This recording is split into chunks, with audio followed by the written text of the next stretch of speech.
नमस्कार. Riddhi voice story मध्ये आपलं स्वागत आहे. वेदना भाग 4. पूर्वार्ध. काव्या प्रथित यश वेब डिझायनर, पण त्याच्यासोबत अत्यंत हट्टी आणि स्वतःला हवं ते मिळवण्यासाठी काहीही करण्यासाठी तयार. याच हट्टापायी वैभवने तिच्या प्रेमाला दिलेला नकार तिला काही पचवता आला नाही आणि मग सुडाच्या भावानेच तिने वैभव आणि सेजल यांचं ठरलेलं लग्न शक्य ते सगळे प्रयत्न करून मोडलं. पुढे जाऊन तिनेही प्रेमात पडून राघवशी लग्न केलं. पण लग्नानंतर आयुष्यात येणारे चढउतार पार करताना मात्र तिला स्वतःची चूक कळली.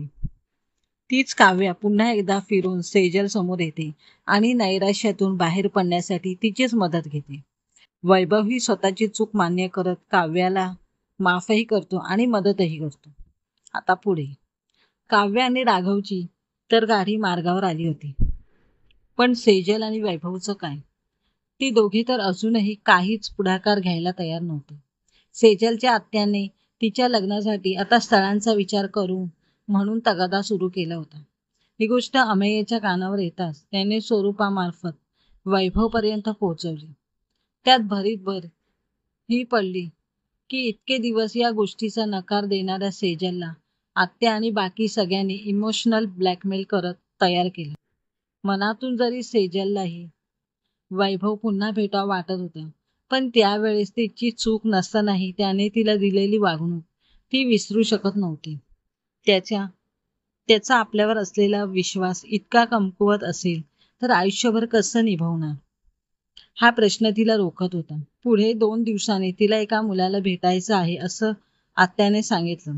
थोड्याशा गोंधळलेल्या मनस्थितीत सेजल त्या मुलाला भेटली.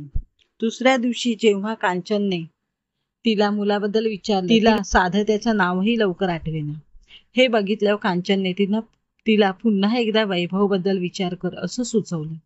पण भारतात येऊन काव्याच्या केसमध्ये मदत करूनही वैभवने स्वतःहून अजून सेजलला एक मेसेजही केला नव्हता.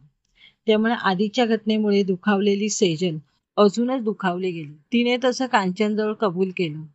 इकडे सेजलशी काय बोलावे याचा विचार करत असतानाच वैभवला तिने लग्नासाठी स्थळांना भेटायला होकार दिल्याचं समजलं. आता मात्र आपण काहीतरी करायला हवं हे त्यांना कळून चुकलं होतं. त्यासाठी काव्या आणि कांचनचं आपली मदत करू शकतात हे त्याला माहीत होतं. त्याने पहिला फोन कांचनला लावला. तसं तिच्याकडून सेजलशी झालेलं सगळं बोलणं त्याला समजलं. अजूनही सेजलच्या मनात आपल्याबद्दल काहीतरी आहे हे कळून त्याला जरासं हायसं वाटलं. आता तो पुढच्या तयारीत गुंतला. कितीही झालं तरी सेजलचा राग त्याला झेलावाच लागणार होता. त्याने फोनवर सेजलचा नंबर डायल केला, पण तिने फोन उचललाही नाही आणि काही रिप्लाय केला नाही. 2-3 दिवस ह्यातच गेले.